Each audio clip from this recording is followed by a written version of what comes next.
23 अक्टूबर से लेकर आज तक गजा में क्या हुआ, अमेरिका ने जो पीस प्लान तरतीब दिया था उस पीस प्लान का मौजूदा सूरत हाल क्या है, पीस प्लान का फेज 2 का ऐलान हुआ है, फेज 2 में 3 टियर सिस्टम अमेरिका ने क्या प्रपोज किया है, 3 टियर्स का क्या वहां पर नताइज बरामद होंगे, आइए देखते हैं। अस्सलाम वालेकुम, मैं हूं शबीरुल्लाह और आप देख रहे हैं फर्स्ट डेस्क।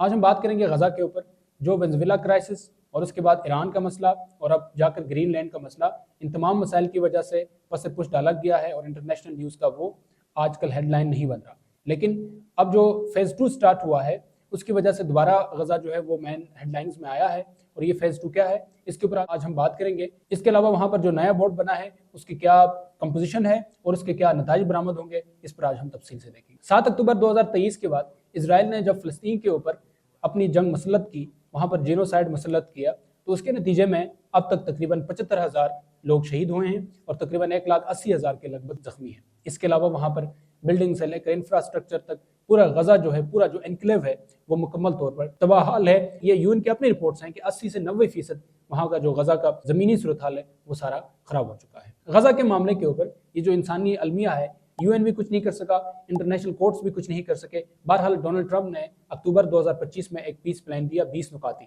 इस पीस प्लान के 2 फेजेस अभी तक सामने आ चुके हैं।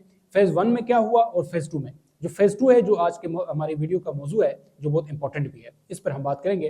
लेकिन फेज़ 1 के जो वायलेशंस हुई हैं उसकी अगर आप तफसील देखें तो लग नहीं रहा कि फेज़ 2 या फेज़ 1 कोई बहुत ज़्यादा सक्सेसफुल हैं। लेकिन बहरहाल अभी तक जो वहाँ पर अमन के हवाले से कुछ थोड़ी बहुत अगर कोई वहाँ डेवलपमेंट हुई है तो इसके तनाजुर में ही हुई है। इसी तनाजुर में गजा पर इसराइली जंग, हज़ारों शहादतून, लाखों मुतासरीन और एक नाजुक जंगबंदी के बाद अमरीकी सदर डोनाल्ड ट्रंप ने गजा के मुस्तकबिल के लिए एक नया सियासी और निज़ामी निज़ाम पेश किया। ये फेज़ 2 में है बेसिकली, जिसका नाम उन्होंने बोर्ड ऑफ पीस रखा है। इस पूरे निज़ाम में सबसे ऊपर अमरीका और अरबपति सरमायादार मौजूद हैं, दरमियान में इलाकाई ताकतें हैं और सबसे नीचे फ़लस्तीनी हैं जो सिर्फ सर्विस फराहम करने के लिए रखे गए हैं, फैसला करने के लिए नहीं। इस बोर्ड ऑफ पीस का जो पस मंज़र है उसके पीछे बहुत बड़ा इंसानी अलमिया है, जिसमें 75,000, जैसे कि मैंने पहले बताया आपको, शहादतें मौजूद हैं, लाखों उसमें ज़ख्मी हैं, हज़ारों लाखों जो हैं वो बेघर हैं, वहाँ का इंफ्रास्ट्रक्चर तबाह है।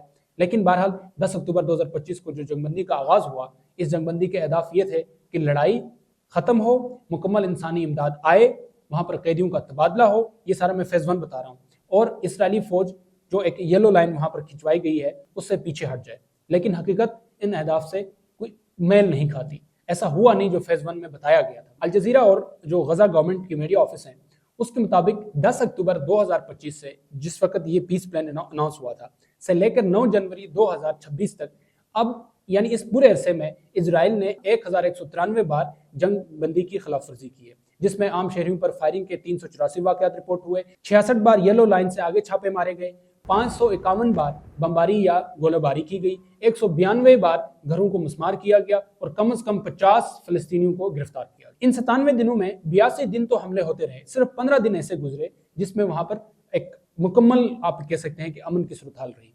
और इस दौरान कम से कम 450 फ़लस्तीनी शहीद हुए और 1246 से ज़्यादा जख्मी हुए। यहाँ सवाल बुनियादी तौर पर यह पैदा होता है कि इस पूरे अरसे को, जिसमें इतनी वायलेशंस भी हुई, लोग भी शहीद हुए, क्या इसको जंगबंदी का नाम दे सकते हैं या अमन का के लिए जो प्लान दिया हुआ है उसकी कोई मटीरियलाइजेशन होते हुए हम देख सकते हैं? इसके अलावा जंगबंदी में वादा किया गया था कि गजा में मुकम्मल इंसानी इमदाद दाखिल हो, यानी जो एड कहीं से भी आएगी वो चली जाएगी। हकीकत ये थी कि 54,000 ट्रकों के बजाय सिर्फ 23,019 ट्रक दाखिल हुए, यानी सिर्फ 43% इमदाद आई। बहुत से ट्रक इसराइली चेकिंग में दिनों तक वहाँ रोके गए, इंसानी ज़रूरियात की बुनियादी चीज़ें, गोश्त, दूध और सब्जियां रोक दी गई, जबकि ज़्यादातर जंक फूड जैसे बिस्किट्स, सॉफ्ट ड्रिंक्स वगैरह आने दिए गए।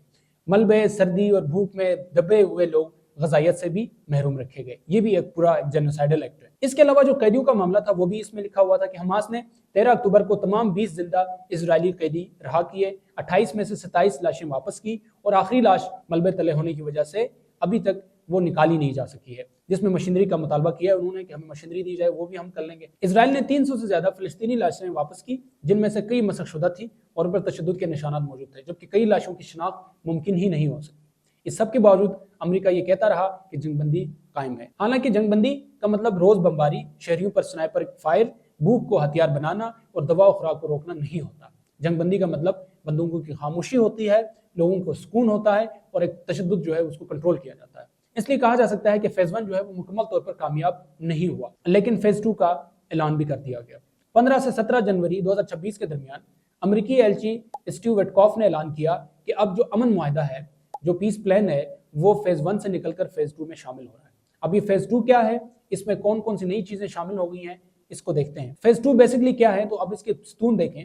वहाँ पर असल में एक तो उसमें शामिल है हमास को डिसआर्म करना, उसको उन बुनियादी चीज़ों में शामिल ना करना जो वहाँ की अमन में हिस्सेदार नहीं होंगे, लेकिन ये इसके क्या नताइज होंगे वो तो बाद में देखा जाएगा।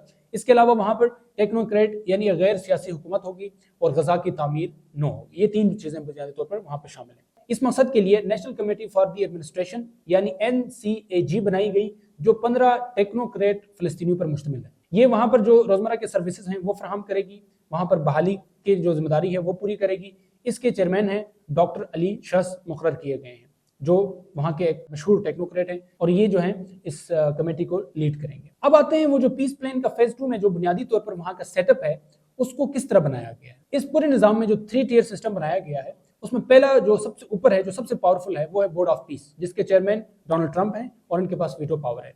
इसके अरकान में secretary of state Marco Rubio, Steve Witkoff जो कि एनवॉय हैं यूएस के मिडिल ईस्ट के लिए, फिर जेरेड कुशनर जो कि डोनाल्ड ट्रंप के दामाद हैं, मार्क रोवन वहाँ पर मैनेजमेंट सर्विसेज के एक बड़ी कंपनी के हेड हैं। इसके अलावा अजय बंगा वर्ल्ड बैंक के प्रेसिडेंट हैं, टोनी ब्लेयर जो साबिक बरतानवी वज़ीर-ए-आज़म है और इराक वॉर के लिए आपको मालूम है कि बड़े इनफेमस हैं, और इसके अलावा रॉबर्ट गैब्रियल शामिल। ट्रंप ने इस बोर्ड में शमूलियत के लिए मिस्र, तुर्की, उर्दन, अर्जेंटीना और कनाडा के जो प्राइम मिनिस्टर्स हैं, उनके सदूर हैं, जो हेड ऑफ गवर्नमेंट्स हैं, उनको भी खतूत जारी कर दिए कि उनको इन्विटेशन दिए कि आप इसमें शामिल हो जाएं। कुछ ममालिक को मुस्तकिल रुकन बनने के लिए सालाना $1 अरब देना पड़ेगा, लेकिन अगर वो मुस्तकिल रुकन नहीं बनते तो ये $1 अरब देने की ज़रूरत नहीं है। इस बोर्ड के जो बुनियादी मकासद हैं उसमें सबसे अहम काम है कि पैसा कंट्रोल करना है, कि पैसे को कैसे वहाँ पर इस्तेमाल करना है, उसकी जो सैंक्शंस होंगी कि कब किस प्रोजेक्ट के लिए कितना पैसा देना है, एक वो। दूसरा इसमें पॉलिसी बनानी है कि पॉलिसी की इम्प्लीमेंटेशन कैसे होगी, कौन सी पॉलिसी बनाई जाएगी, और इसके विजन को तय करना है, जबकि फ़लस्तीनियों की इस सतह पर कोई नुमाइंदगी मौजूद नहीं है। ये याद रखें, इस बोर्ड में कोई फ़लस्तीनी मौजूद नहीं है। इसके बाद आता है दूसरा टियर, वो है गजा एग्जीक्यूटिव बोर्ड।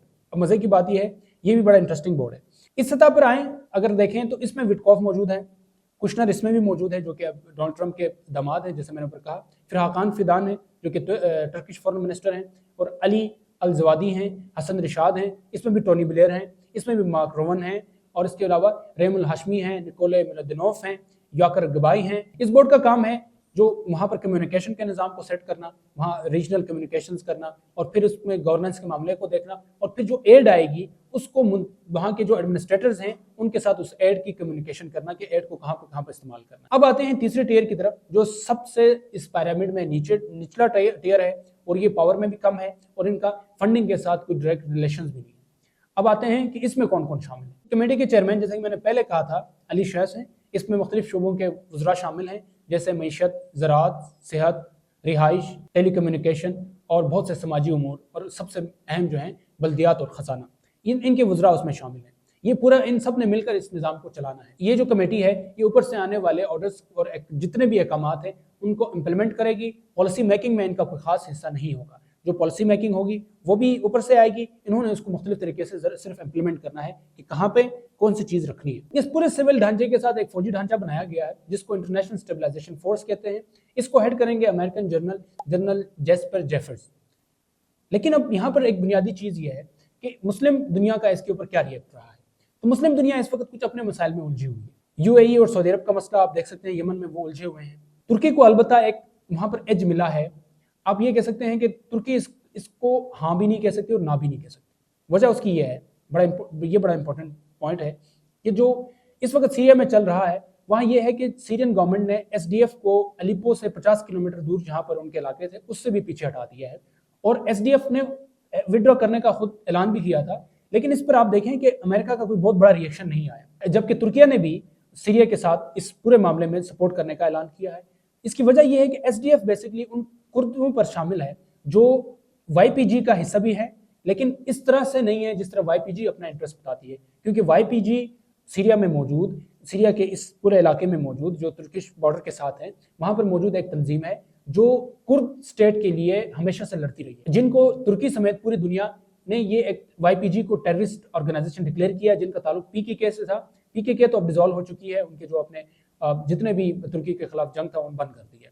لیکن SDF کا وہاں سے نکل جانا اور اس کا قبول کرنا امریکہ کی طرف سے, چونکہ SDF جو ہے وہ امریکن بیکڈ, وہاں پر یہ تنظیم وہاں پر امریکن بیکڈ تھی جو کہ ISIS کے خلاف بنائی گئی تھی. لیکن ادھر ترکی نے سیریا کو سپورٹ کیا اور SDF جو ہے وہ پیچھے ہٹ گئے اور امریکہ نے اس کو قبول بھی کر لیا. تو اس کا مطلب یہ ہوا کہ ترکی کو یہاں پر سپیس ملا ہے, اور اگر وہ ترکی کو یہاں پر سپیس ملا ہے تو ترکی کو پھر غزہ کے یہ پیس پلان میں بھی سپیس دینا پڑے گا, اور ان شرائط پر کہیں نہ کہیں آنا پڑے گا جس شرائط پر امریکہ اور اسرائیل چاہتے ہیں. برے خیال میں اسرائیل نے یہ بھی تنقید کی ہے کہ اس پورے جو سیٹ اپ نیا فیز 2 بنایا گیا ہے اس میں اسرائیل کی کوئی بہت بڑا ان پٹ شامل نہیں ہے, لیکن اس سرمایہ دار نظام میں سرمایہ داروں کا بنایا ہوا اس پورا پیس پلان کیسے کام کرے گا, اس کے اوپر مسلم دنیا مزید آگے کیا کرے گی, اس پر انشاءاللہ تفصیل سے بات کریں گے اگلی ویڈیو.